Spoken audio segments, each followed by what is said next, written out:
Eu vou passar aqui 2 minutinhos só, é bem interessante.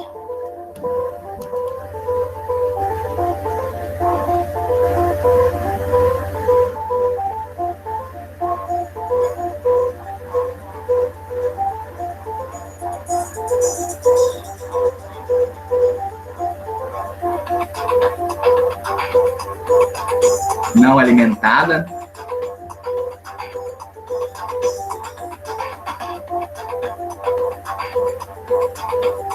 Negligenciada.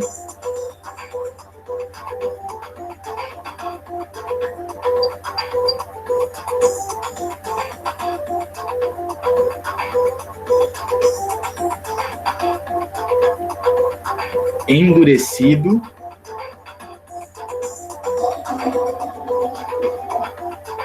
Preocupação, né?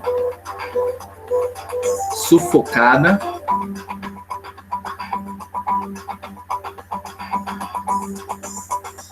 Sem perdão. Envenenada.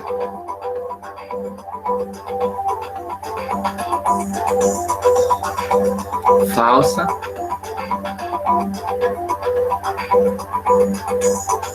Muito rasa. Apenas recebe luz nos domingos.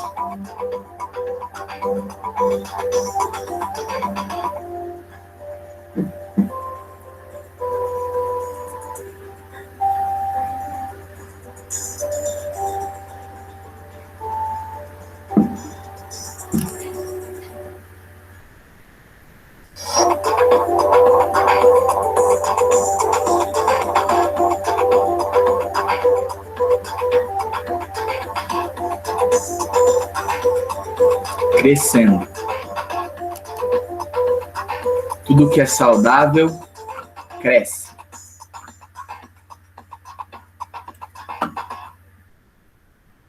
Essa é a frase, né, que esse vídeo é um vídeo que a própria revista disponibiliza para a gente, né? Então tá no link da própria revista. Essa é a capa, né, da revista em marcha. Deixa eu ver se eu consigo diminuir um pouquinho para vocês conseguirem verem melhor. Essa é a capa da revista que a gente vai estudar. Ela tem ela é sobre maturidade cristã, fé, experiência e convivência. E aí tem diversos estudos aqui, né, em 3 unidades diferentes.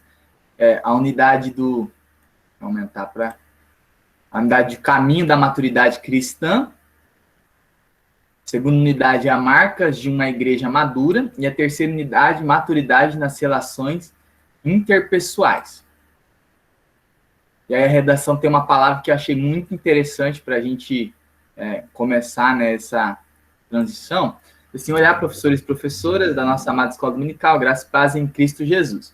Com alegria, apresentamos a nova edição da revista Em Marcha, Maturidade Cristã, Fé, Experiência e Convivência, que trata sobre a maturidade cristã como uma proposta do Evangelho de Jesus e o propósito de Deus para seus filhos. As lições estão organizadas em 3 unidades. A primeira apresenta as doutrinas wesleyanas que sustêm o processo de santificação rumo à maturidade cristã. A segunda destaca, a partir da perspectiva comunitária, algumas marcas de uma igreja madura. E a terceira e mais extensa unidade nos ajuda a pensar sobre a maturidade em vários aspectos das relações interpessoais, inclusive nas chamadas mídias sociais. Temas como a importância dos acordos, mediações de conflito, cuidados com o uso da palavra, abandono da murmuração, o valor da verdade, a bênção da amizade, a importância do diálogo e da consolação ocupam as reflexões nesta terceira unidade.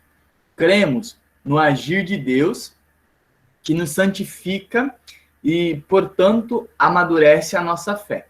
Neste processo, a Escola Dominical é um espaço privilegiado para que esse agir aconteça. Louvamos a Deus por sua vida dedicada ao ministério de ensinar. Não desanime. Lembrem-se das palavras do apóstolo Paulo.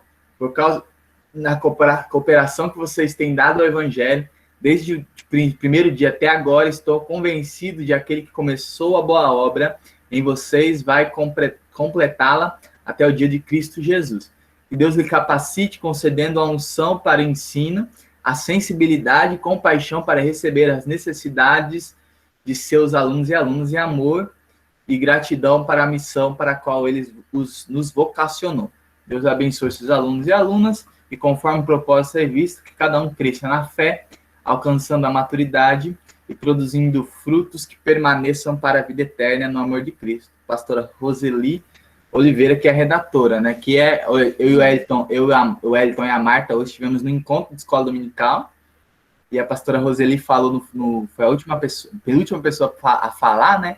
Antes da bênção do bispo.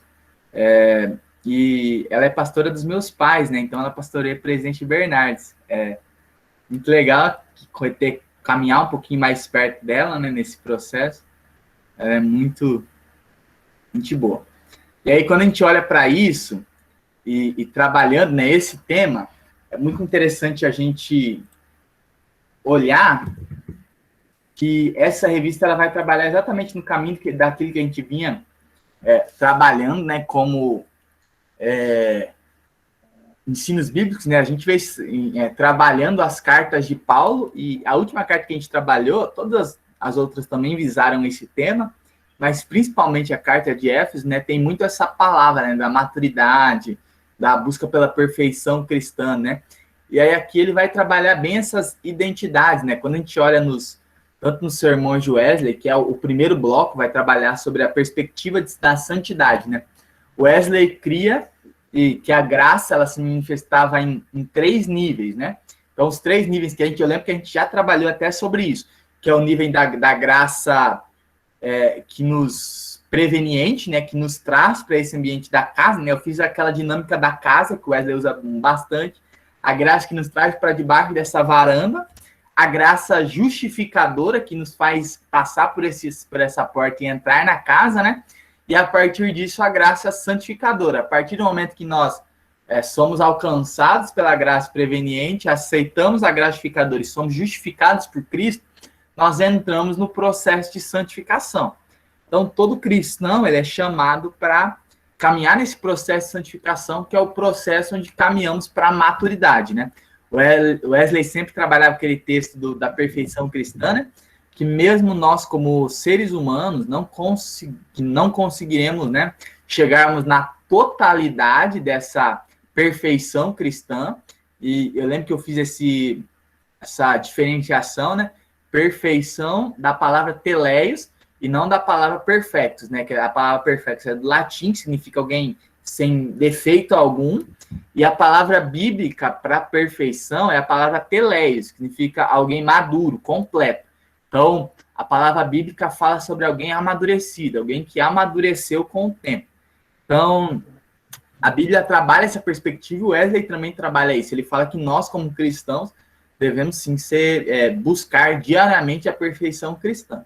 E a perfeição cristã só acaba, né? Esse nível de maturidade que nós precisamos alcançar, só acaba na eternidade, porque como padrão, Efésios vai falar isso, que é o texto nos últimos textos que nós estudamos, nós temos um padrão que é Cristo, né? Então, até que todos chegam a uma maturidade perfeita, a plena estatura de Cristo, como diz Efésios 4:13.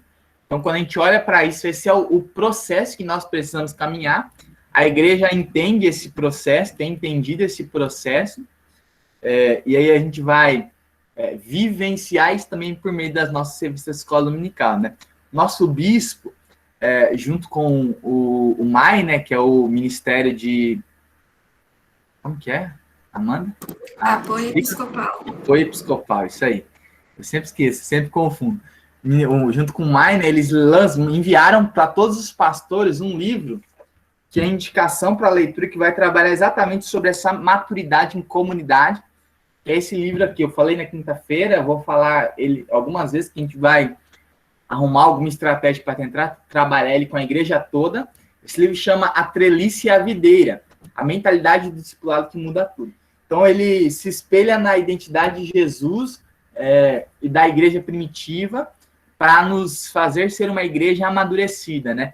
E o bispo enviou, a sede regional comprou todos os livros, não sei quantos foram, a Amanda sabe exatamente o número, que eu lembro que até que ela que fez a negociação lá com a editora e tudo mais.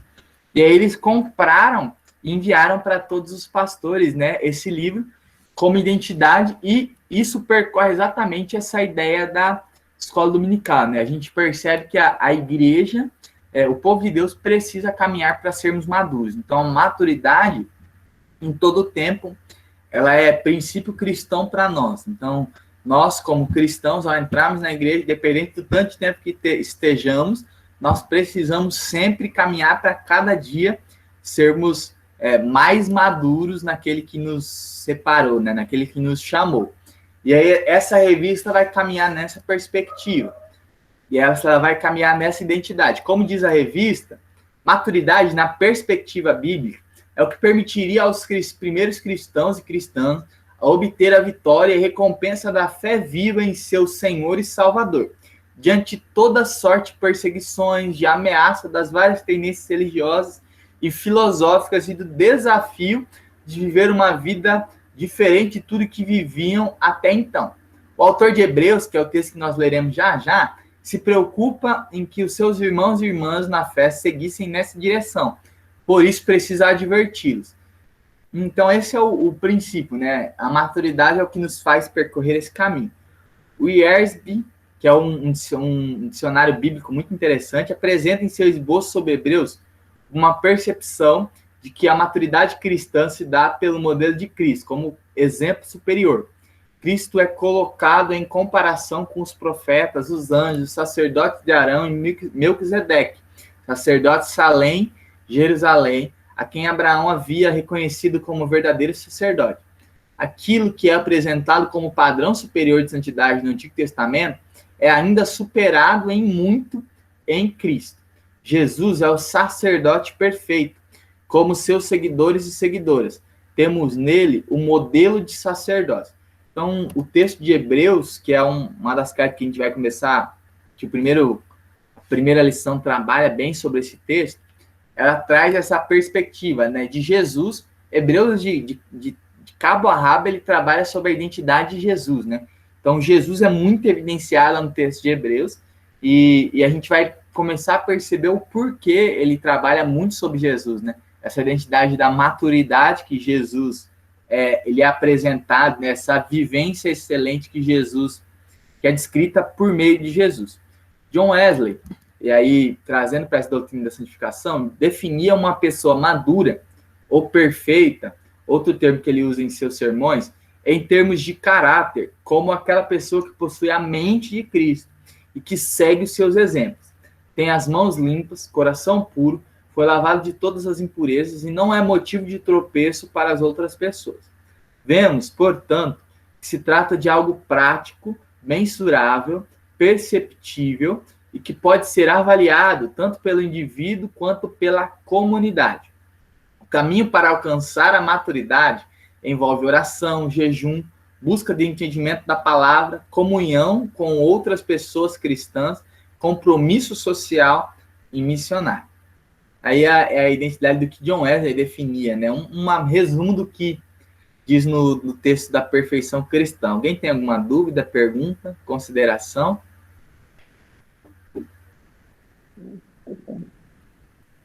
Todos tranquilos? Bem, o texto de Hebreus conjuga o ensino a respeito da fé e o encorajamento de quem é aprendiz. Ao que parece, o texto da lição assume essa função a despertar a comunidade para a lentidão no conhecimento concernente a Jesus. Vasconcelos, 2008, página 49, destaca que o autor constata que a comunidade ainda não sabe separar o certo do errado, o bom do mal, o que é adequado do que não é. Falta de discernimento. Então, ele destaca que existe falta de discernimento naquela comunidade. Assim, é possível ver o autor convidando a comunidade ao amadurecimento nas questões da fé. Então, a gente vai caminhar sobre essa identidade do que Hebreus destaca, né? E percorrer um pouquinho sobre esse princípio. A imaturidade cristã traz muitas dificuldades à comunhão, dá margem ao acolhimento de falsos ensinos por falta de discernimento, divide a comunidade de fé, promove o egoísmo e a soberba, entre outros problemas. No texto de Hebreus, temos a experiência de um grupo de pessoas que, depois de avançar por um pouco, se viu regredindo em muitos princípios e práticas aprendidas. Por isso, o autor lhe desafiava a crescer, a alimentar-se de algo mais sólido. A ilustração sobre o leite e o alimento sólido é usado com o objetivo de despertar o desejo por crescimento, muito mais do que uma justificativa do que o autor para não tratar assuntos profundos. Mesmo porque nos capítulos seguintes do livro da carta, do livro ou carta, né, há este aprofundamento.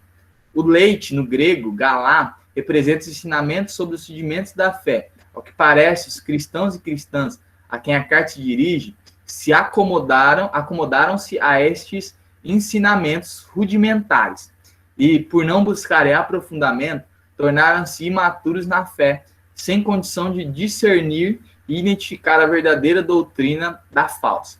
Então, quando a gente olha para esse ambiente, né, e aí é a grande dificuldade que nós também precisamos vivenciar ao buscar a maturidade, se a gente se acostuma com aqueles rudimentos da fé. O que é o rudimento da fé? Rudimentos da fé são aqueles assuntos básicos, o porquê eu precisava de salvação, como eu fui salvo, fomos salvos pela graça, Jesus é a justificação pelos nossos pecados. Isso são coisas básicas. Todos nós, ao olhar para a palavra de Deus e ao conhecer minimamente a palavra de Deus, nós reconhecemos que nós éramos pecadores por natureza, por conta do pecado original. A partir disso, nós carecíamos de salvação. E a salvação no Antigo Testamento era pela graça, só que o Cordeiro era morto. A partir do Novo Testamento, Jesus se coloca sobre nós como aquele que se doa. Então, Jesus, ao se doar por nós, ele se torna pecado, o sacrifício em nosso lugar, para que nós fôssemos aceitos. Então, nós somos salvos pela graça de Jesus, de Deus, que enviou Jesus para ser o sacrifício em nosso lugar. Nós carecíamos, somos salvos por Jesus e agora caminhamos na graça que é imerecida. E esse é o básico da fé cristã. Então, os rudimentos da fé são essas coisas que são básicas, que o texto de Hebreus caracteriza como os rudimentos da fé. Todo mundo que entra na igreja precisa saber, né, que reconhecer o seu pecado, saber que Jesus se tornou o sacrifício para que nós pudéssemos ser livres e aceitar a graça de Jesus e ser salvos, né? Então, esse é o ambiente básico de qualquer cristão. O texto de Hebreus vai falar que as pessoas se acostumaram nesse princípio. Por se acostumarem nisso, por só conhecerem isso, não buscarem se aprofundar mais, eles acabaram sendo balançados por outras doutrinas que eram doutrinas mais profundas, né? Que doutrinas que pareciam com cara de verdade, mas na verdade eram doutrinas mentirosas, só que eram aprofundadas, eram doutrinas que pareciam ter mais coisa. E aí, como eles não tinham aprofundamento, eles não sabiam discernir entre o certo e o errado. Pode falar, Wellington.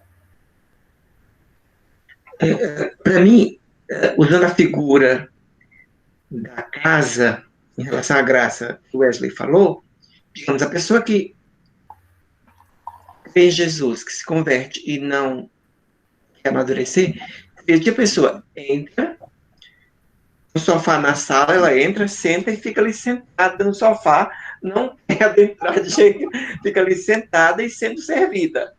Ela está tagarelando, digamos, ela não quer se envolver na verdade, ela não quer ir para o mais interior, quer entender, para poder servir também no andamento da casa. Eu vejo assim, como a pessoa entrou, está bem feliz na casa, mas senta no sofá e ali fica.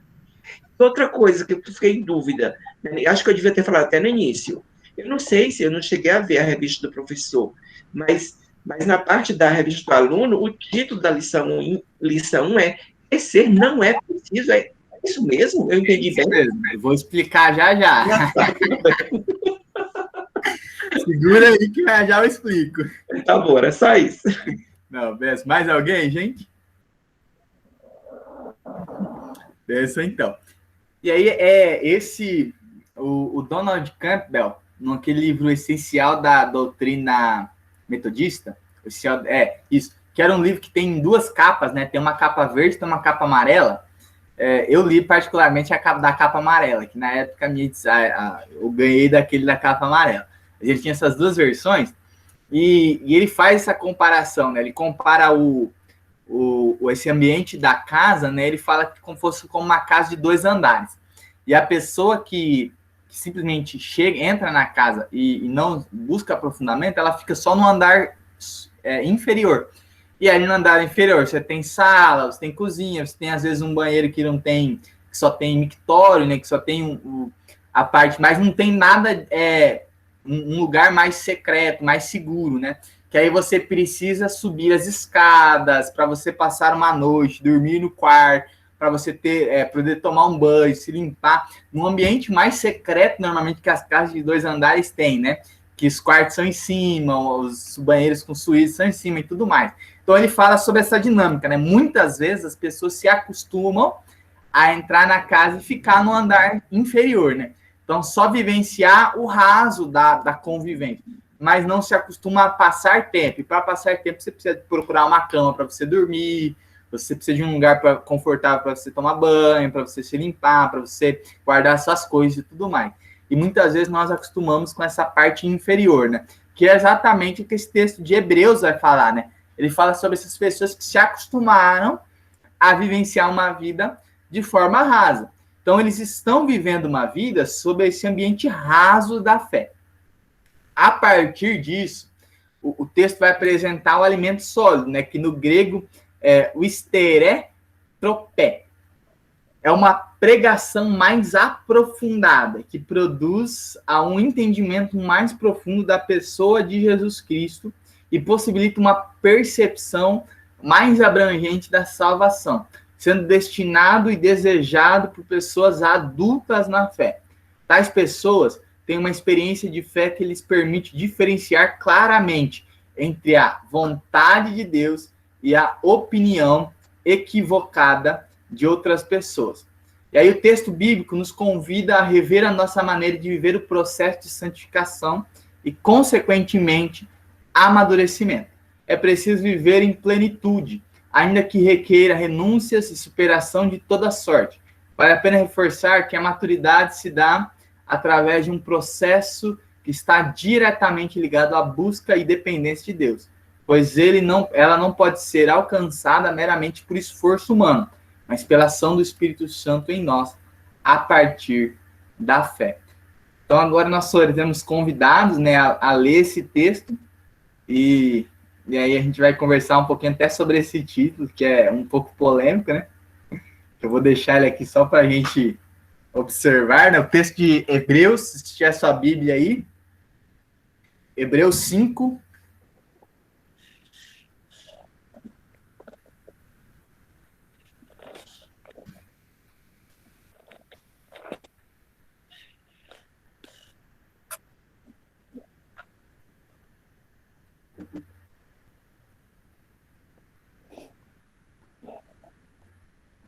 Hebreus 5, de 11 a 14. Quem achou pode fazer a leitura, que é curtinho.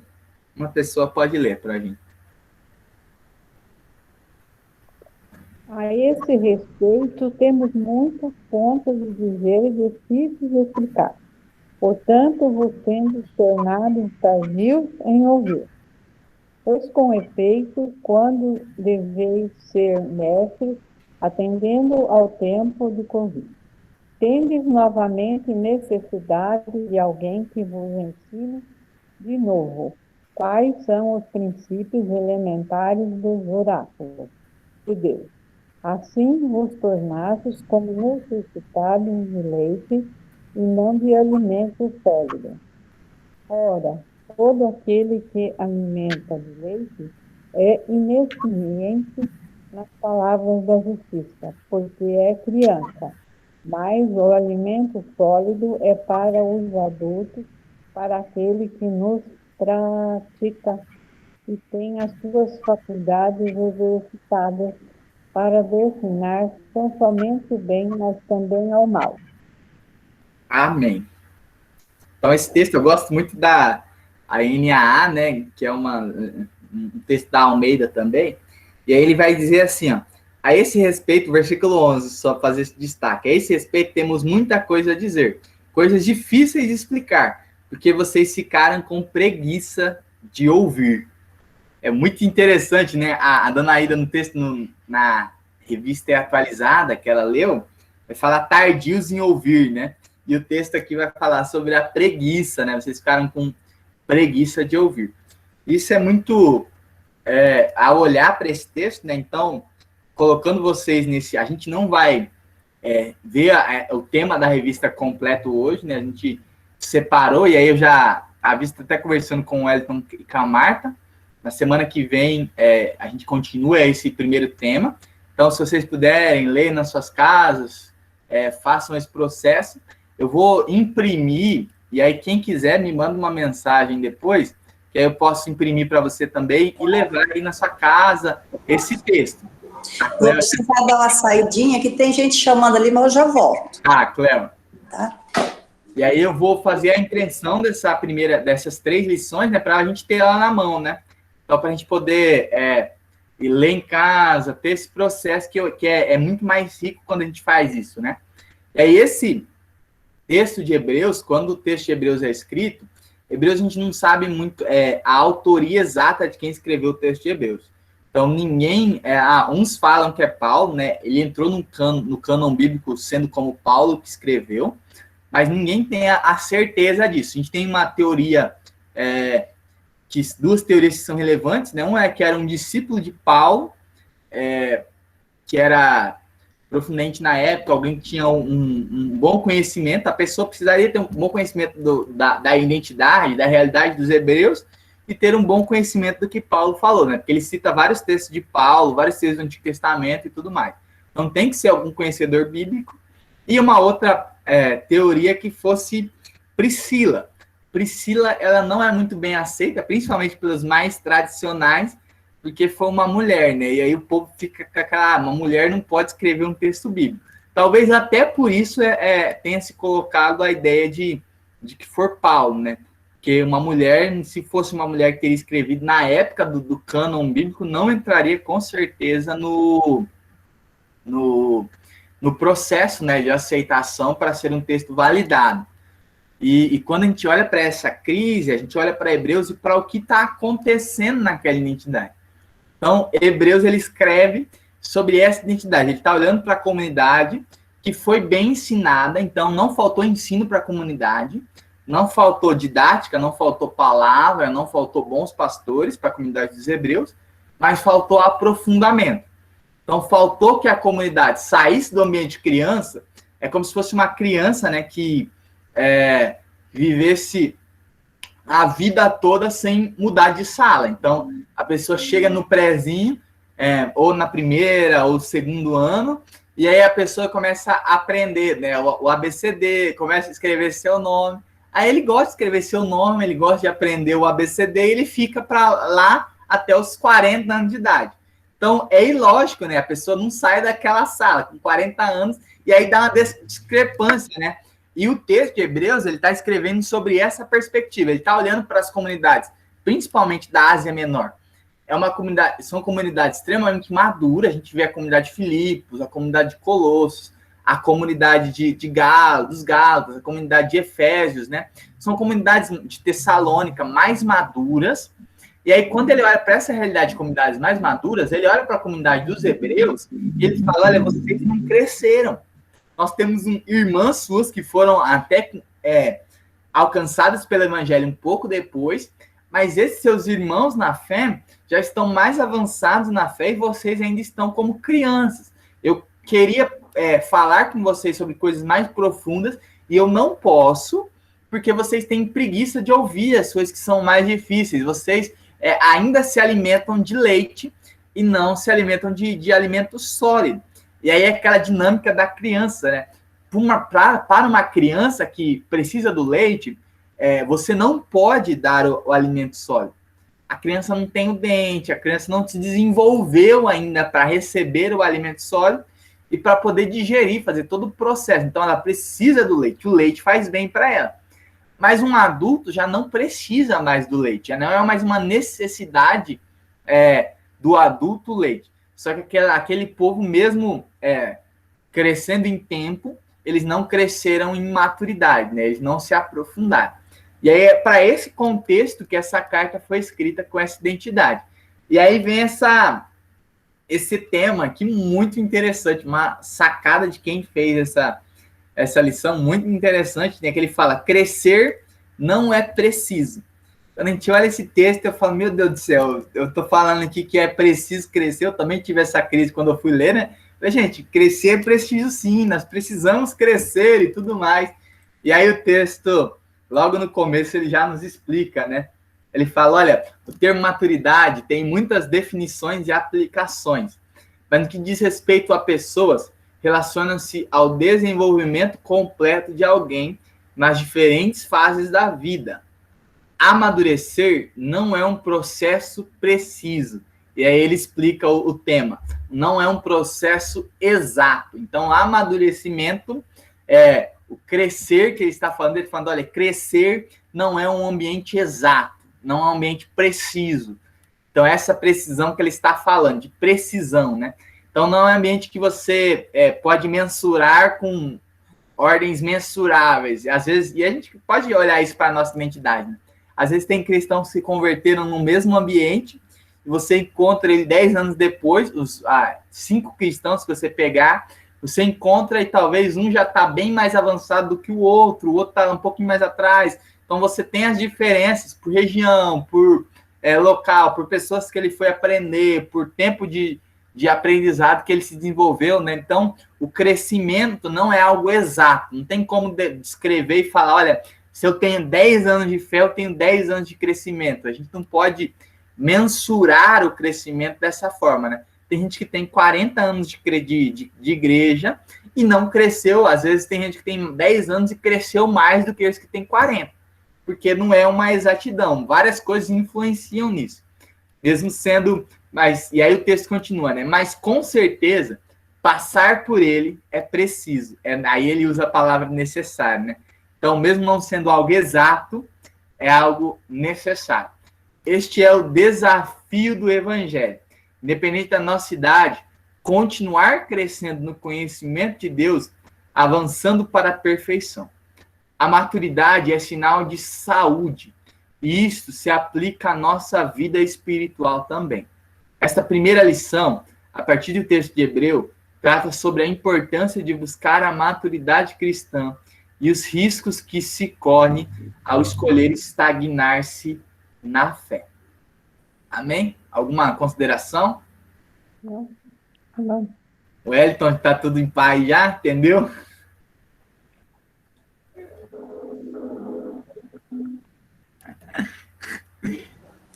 Falar uma coisa. Pode falar, Cléo. Às vezes eu fico pensando, né, o crescimento espiritual, o que realmente significa, né, o crescimento espiritual.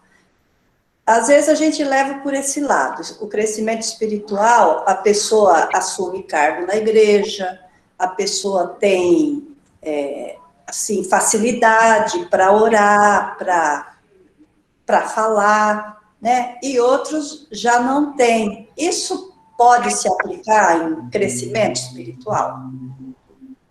Aí a gente vai entrar num outro assunto, né? Às vezes o dom da pessoa, o talento, aquilo que Deus colocou sobre a pessoa, o dom dele não é falar, não é estar à frente de algum trabalho. Então você pega assim, o exemplo de Jesus do corpo, você pega o dedo do ser humano. Se eu pegar o meu dedo mindinho, ele tem um tamanho pequeno, e ele não vai crescer mais que isso. Ele tem um tamanho pequeno no ambiente da minha mão. Mas ainda assim, ele é maduro quando? Quando ele é um dedo mindinho perfeito. Então, ele é um dedo mindinho. Se eu tivesse um dedo que não cresceu desde que eu fosse criança, então eu teria uma mão natural e um dedo mindinho minúsculo. Por quê? Porque ele não se desenvolveu conforme todo o redor do corpo. Do mesmo modo, a identidade, e é o que Jesus fala. Quando Jesus, a dinâmica, e aí todos os princípios de crescimento têm a perspectiva de Jesus. E quando Jesus fala sobre o crescimento, ele fala, olha, não adianta crescer exteriormente. Tem muita coisa que exteriormente é bonita, mas na verdade é fake, é falso, não tem verdade naquilo. Então, qual que é a dinâmica de Jesus? Você precisa aprofundar. Crescimento para Jesus é aprofundamento. Então, ele faz dinâmica das raízes. Quanto mais solidificado nós estamos na fé, no conhecimento em Cristo e no queimar, né, em todos esses ambientes, quanto mais pulsantes somos, quanto mais em todos os ambientes da fé, mais maduros somos.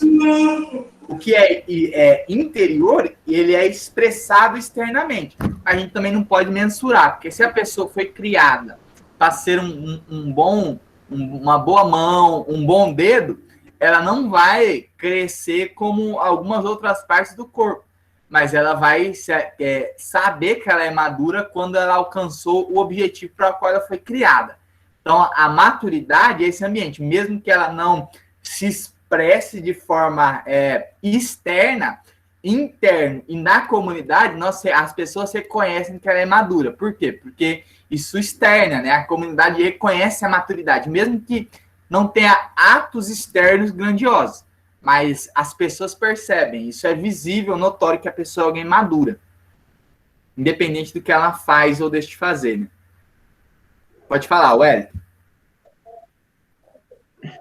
A respeito dessa diferenciação, né, entre o crescimento que é necessário e o crescimento que não pode ser uniforme, né? Cada um tem o seu tempo, o seu modo de crescimento, né? Mas eu creio que o texto bíblico e também até a nossa própria lição, eles sejam assim, dando um puxão de orelha naqueles que são preguiçosos, né? Isso aí não se justifica.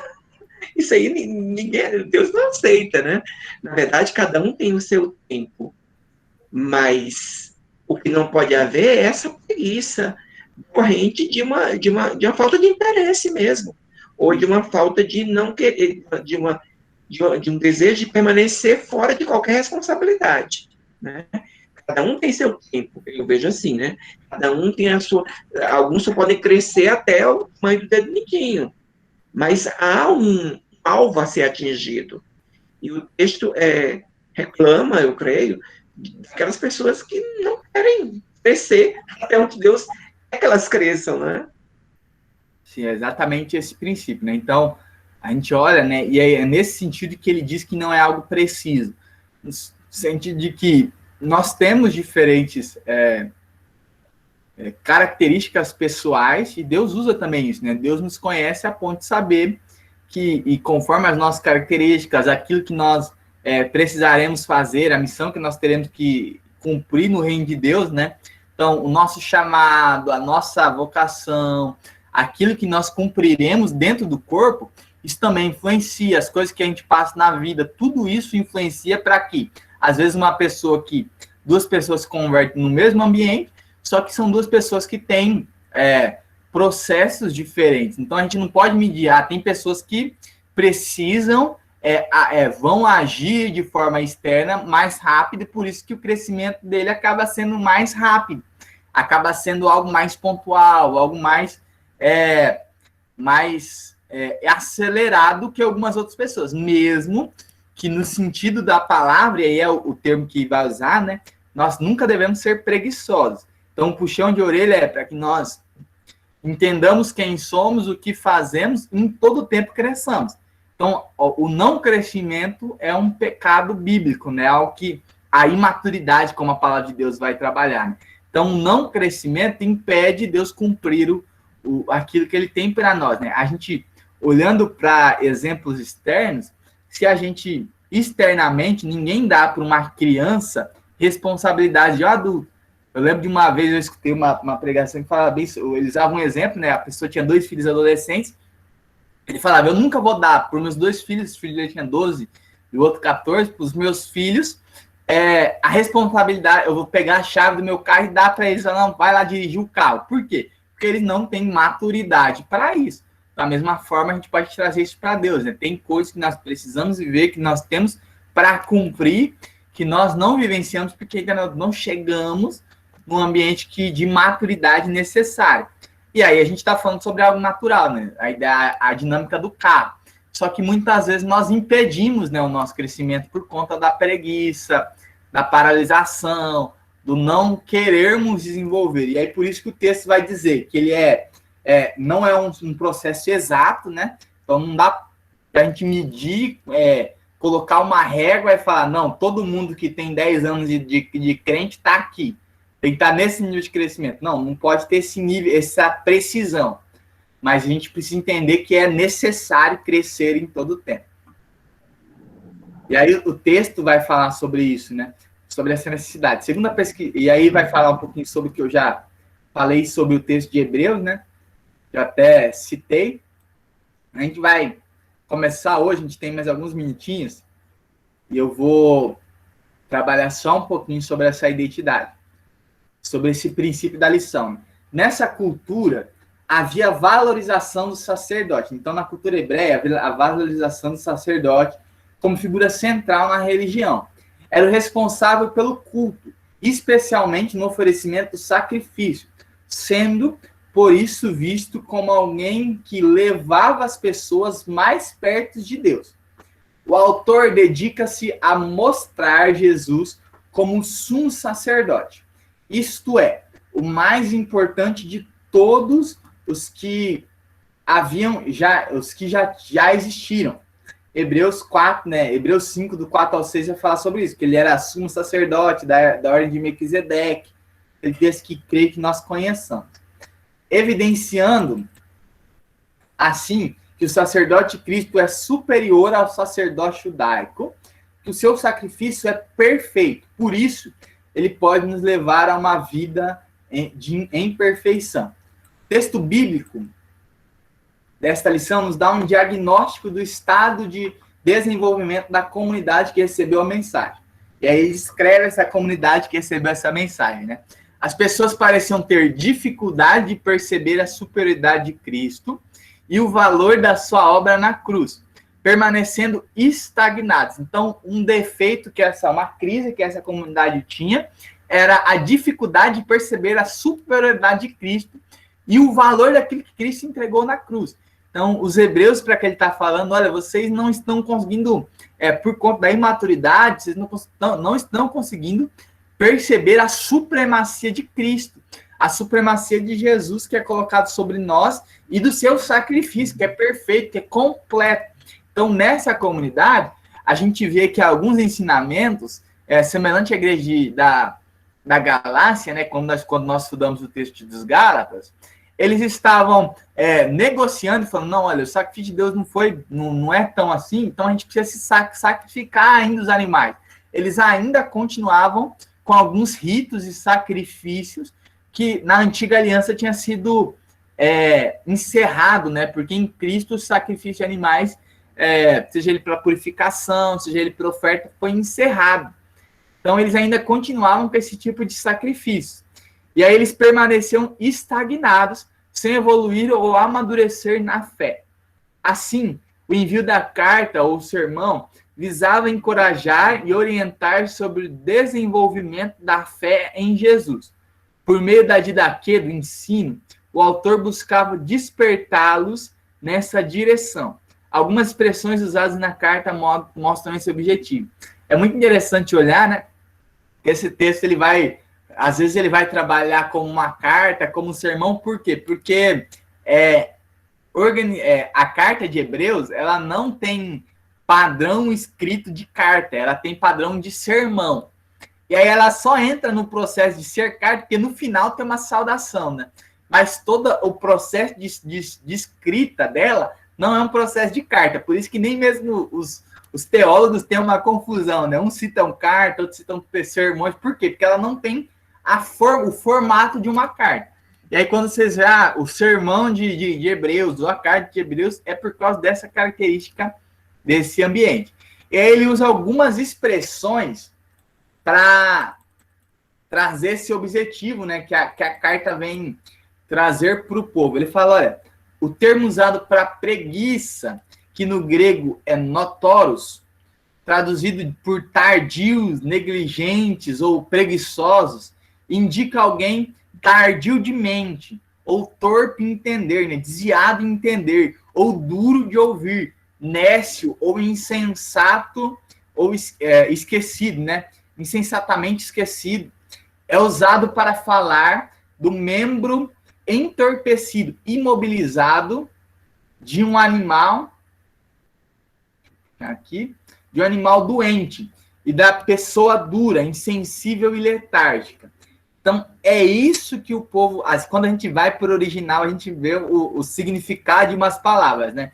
Então, quando o autor está falando isso para aquele ambiente, para aquela carta, ele, falando, olha, vocês são tardios ou preguiçosos, como eu li, o autor está dizendo, olha, vocês são tardios de mente, torpe de entendimento, duro de ouvir, nécios, insensatamente esquecidos, esquecidiço, né? Ou esquecido, é usado para falar de um membro entorpecido ou imobilizado de um animal. Vocês são doentes ou uma pessoa dura, insensível e letárgica. É essa profundidade que a carta de Hebreus está querendo dizer quando ela é enviada para esse povo. Ele está falando, olha, por falta de crescimento, por falta da sua necessidade, do seu desejo por crescer, vocês são letárgicos, vocês são insensíveis com a graça de Deus. Então, esse é o termo que a carta está usando. E aí, por último, o verbo, né, que a gente vai encerrar nesse processo, o uso do verbo ofeilontes, traduzidos por déveis, indica uma obrigação e não apenas uma característica desejada, revelando que já haviam passado da hora daquelas pessoas estarem ensinando outras. E, no entanto, elas ainda agiam como aprendizes no primeiro estágio da fé. Quando a gente olha para esse texto, a carta de Hebreus, e aí depois a gente vai começar a trabalhar um pouco ainda semana que vem sobre essa identidade e passar sobre alguns ambientes que ele demonstra, né, como sendo cura para esse povo. Ele está falando, olha, vocês, como cristãos, deveriam já estar ensinando as pessoas. Vocês deveriam estar amadurecidos ao ponto de ensinar. E aqui, a palavra ensinar não é a palavra... que quando a gente fala isso, né, a gente fala, mas eu não tenho o dom de ensino, né? Aí a gente pode nos esquivar, né? Não, então se eu não tenho o dom do ensino, eu não preciso crescer esse nível. Mas a palavra aqui é a palavra que é usada lá no Antigo Testamento, quando descreve sobre o papel familiar dos cristãos, em Deuteronômio 6, que diz, olha, vocês pais, vocês instrutores, vocês precisam, devem ensinar os seus filhos, que são naquele ambiente de crianças na fé, para que eles se desenvolvam. Então, vocês precisam inculcar neles a palavra, né? O texto de Deuteronômio 6 fala sobre isso. Inculcar neles a palavra, escrever nos umbrais da porta. Vocês devem falar com ele de manhã, até a hora que eles forem dormir. E quando acordar, continuar falando. No trabalho, continuar falando. Então, é esse ofício de que nós, como cristãos, nenhum está destituído disso, que é o ofício de, em todo o tempo, com todas as pessoas que estivermos, ensinarmos sobre Cristo, né? Passarmos a ideia de Cristo, né? O princípio de que o cristianismo é para a vida daquela pessoa. Então, em todo momento, nós somos convocados a ensinar as pessoas, independente de onde estamos.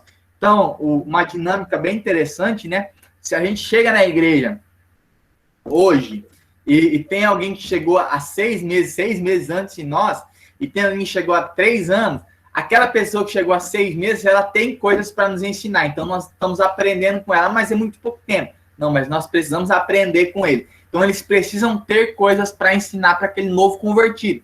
E para todo o ambiente. Então, esse desafio nosso, de em todo momento, nós precisamos compartilhar daquilo que recebemos de Deus. E para compartilharmos, nós precisamos ter, né? Então, ninguém compartilha algo que não tem recebido. Ninguém compartilha algo que não tem sido instruído. Então, o desafio aqui que o texto, né, de Hebreus está falando para aquela comunidade, ela fala, olha, vocês estão doentes, vocês são insensíveis, duros, letárgicos, porque vocês não têm desenvolvido, vocês não têm crescido.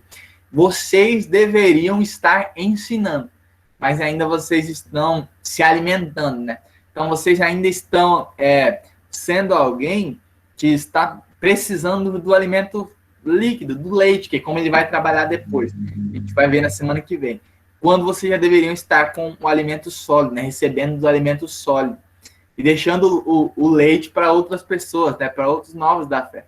Então, é mais ou menos como essa dinâmica. Vocês estão tomando dos outros e não tomando aquilo que era para você pelo tempo que você tem de cristão.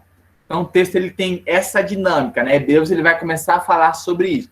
Sobre o crescimento, né? Como a lição vai falar, não é algo estático, não é algo que a gente pode mensurar com dados mensuráveis, né? Colocar todo mundo no mesmo pacote e fazer um dado único de tempo e tudo mais, mas o crescimento em todo tempo é necessário para as nossas vidas. Então, para a gente poder cumprir a nossa missão de forma exata, nós precisamos desenvolver, nós precisamos crescer, nós precisamos sair da letargia, desse momento de paralisação. Então, nós precisamos desenvolver, é isso que a carta começa a dizer. Na semana que vem a gente vai continuar sobre isso, né? Continuar sobre essa perspectiva de Hebreus e passar para o encerramento dessa primeira lição. Quem quer falar alguma coisa? Pode falar, Marta. Eu não acredito em coincidência, né? Tem um pastor que eu conheço que ele fala que é Jesuscidência. E essa semana eu estou terminando de ler um livro que é sobre psicoteologia. E ele fala, o autor fala justamente essa questão da maturidade. Eu estou num trecho do livro que fala justamente nessa questão da maturidade. E ele fala que muitas vezes as pessoas têm essa dificuldade de maturidade, essa preguiça, né, como você colocou aí que está no texto, justamente porque as pessoas são emocionalmente vulneráveis. Então, a pessoa vai na igreja, o que o pastor prega, ela memoriza e leva para casa. Um exemplo, o pregador, o que ele falar, ele leva para casa. Assiste esses vídeos de pregação, de palestras na internet, e o que se fala, ele leva para casa. São pessoas que não se preocupam em confrontar, né, e em ver se aquilo ali é aquilo mesmo, né? Tem um trecho até uma das cartas de Paulo em que ele fala, né, que você tem que procurar nas escrituras e ver se aquilo é aquilo mesmo. Então, assim, as pessoas que vão muito um pastor fala isso, o pastor fala aquilo, um pregador fala isso, o pregador fala aquilo, ela tem essa dificuldade de desenvolver a maturidade dela, porque ela não pensa, né, e ela não estuda. Então, não tem nada a ver com questão de estudo catedrático, né, de dizer que a pessoa fez teologia, fez pós-graduação nisso ou naquilo e tal. É o estudo da palavra mesmo. Você ouve um sermão, você pega aquele texto, vai para casa, você lê, você estuda, você vê se é aquilo mesmo. Então, muitas pessoas acabam não tendo esse desenvolvimento da maturidade, porque ela tem essa preguiça até de confrontar, até de procurar saber se aquilo que foi falado para ela é aquilo mesmo. Então, qualquer coisa que você bota na cabeça da pessoa, a pessoa vai. Eu conheço muita gente, não é uma ou duas pessoas, não, são várias, que falaram que não gostam de escola dominical, elas preferem o culto, porque ela só sente esse culto e vai embora. E a escola dominical obriga ela a pensar, obriga ela a opinar, obriga ela a estudar, então a pessoa não quer passar por tudo isso. Então, aí você vai absorvendo aquilo que mastigam e jogam na sua cabeça, né? Então, ele coloca bem isso, que tem essa questão, né, da maturidade. Muitas pessoas são imaturas na igreja porque elas sequer se preocupam em procurar saber se é verdade ou não que ela ouviu. Exato, a gente olha muito isso no vídeo, né, que foi destacado aí, né, que a gente disse no começo, aquela planta que só recebe raios solares no domingo, né? Então, ela só recebe alimento no domingo. O que é a dinâmica do quê? A pessoa que só recebe coisa na igreja. Então, assim, crente que só recebe da palavra de Deus, que só tem comunhão, e o texto vai, lá no começo a gente falou sobre isso, né? A importância da oração, da comunhão, do jejum, da leitura bíblica. Se nós não desenvolvemos isso, e foi o que nós estudamos a semana retrasada sobre jejum, conversamos, né, na semana passada e na outra, 2, 3 atrás, sobre jejum. A ideia é, nós não crescemos se nós não investimos tempo naquele ambiente de nos render a Deus em oração, em jejum, em leitura da palavra, em leitura de outros livros cristãos, em aprofundamento naquilo que a gente recebe. Então, não tem como a gente receber algo e aquilo criar raiz em nós, aquilo se aprofundar na gente, se nós não buscarmos, né, diariamente orarmos a Deus, buscarmos diariamente nos colocarmos em consagração a Deus, buscarmos diariamente ler a palavra, falar, Deus, olha, que a tua palavra inunde o meu coração, mude a minha vida, que eu possa aprender cada vez mais. Então, esse é o grande desafio, né? E o que o texto vai trabalhar, né? Esse texto vai falar sobre os preguiçosos, né?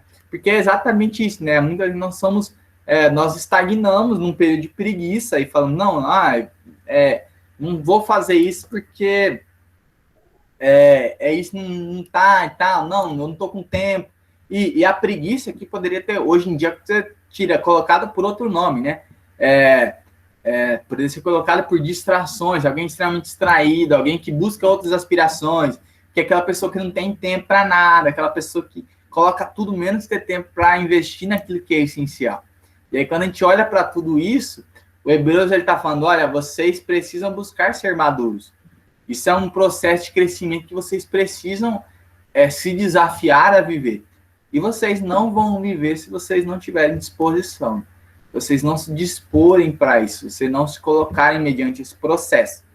Então, o texto bíblico, ele vai trabalhar sempre sobre isso, né? Crescimento é um processo. Não existe pensarmos em crescimento que não seja um processo. Crescimento instantâneo, né? A pessoa se converte hoje, amanhã ele é um super crente, um Paulo na fé. Não existe. Não tem como. Então, qual que é o processo? Todo o processo, nós precisamos respeitar o modo que ele acontece. Então, todo o processo de uma plantação comum, e Jesus vai falar sobre isso, ele precisa enfrentar o período do plantio, de preparar a terra, o período de plantar a semente, de regar, de colocar adubo, de diariamente ser cuidado, ser tirado os matos em volta, para que ele possa crescer e dar fruto. Então, tem todo um processo de crescimento. Só que a gente muitas vezes não quer se colocar sobre esse processo. Então, o texto vai falar muito sobre isso, né? Maturidade, ele é um processo, né? Sempre. A gente precisa desenvolver isso diariamente. Amém? Amém. Mais alguma fala? Deixa para semana que vem. Deus, então vamos orar, queridos. Pai, nós te agradecemos pela tua palavra, Deus. Como somos agraciados, impulsionados em todo tempo, abençoados, porque a tua palavra é viva, Deus. Sua palavra é viva, os nossos corações são impactados por ela, e nós agradecemos ao Senhor por isso, Deus. Te agradecemos porque, como pessoas, muitas vezes não merecemos, não damos o valor necessário para a palavra do Senhor.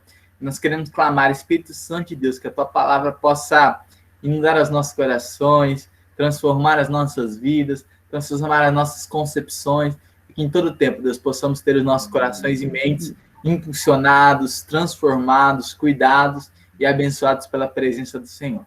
Guarda as nossas mentes, guarde as nossas vidas, guarde nossos corações na tua presença, Pai. Que amanhã no nosso culto possamos ser abençoados pelo Senhor, cuidados pelo Senhor, possamos ter um culto maravilhoso, que em todo tempo, Deus, a sua graça e a sua presença esteja sobre nós e através de nós. Nós te agradecemos por isso, guarda-nos em segurança da tua presença, em nome de Jesus Cristo. Amém. Amém. Amém, meus irmãos. Dando um aviso simples, né? Na semana que vem, a partir da semana que vem, nós voltaremos com os cultos híbridos, né? Presencial e online. Tivemos ontem o decreto do governador liberando, né? Autorizando a liberação dos cultos presenciais com seguindo um certo protocolo, mas como estava muito em cima para fazer algumas questões que a gente precisava, né, da pessoal da mídia, toda essa adequação que a gente tem feito todo domingo, e aí não daria para fazer o presencial para amanhã, porque foi uma notícia muito em cima. Então, semana que vem, último domingo de abril, nós estaremos juntos, presencial e online, quem quiser. Só me avise para eu poder organizar o culto, né? Nós temos a disponibilização para domingo agora é 25, mas como nós não faremos, domingo que vem é 30% da igreja, né? Então, 30% da capacidade. Então, só para organizar, quem quiser, me avise para a gente poder organizar certinho e pelos vocês também, né? Vai ser um culto abençoado, em nome de Jesus. Estaremos juntos novamente. Amém. Amém? Amém. Deus os abençoe. Amanhã a dona Aida toma a segunda dose da vacina. Segunda-feira, toma, se Deus quiser. Isso, é 19. Segunda-feira. Deus possa abençoar a sua vida também, dona Aida. Amém. Você vai poder andar à vontade e bater perna, né, Aida? Devagarzinho a gente chega lá. Isso aí, dona Aida. Que bênção, gente. Deus abençoe. Tchau, meu povo. Gente. Tchau. Até amanhã, se Deus quiser. Tchau. Tchau. Deus abençoe a todos. Amém. Com Deus.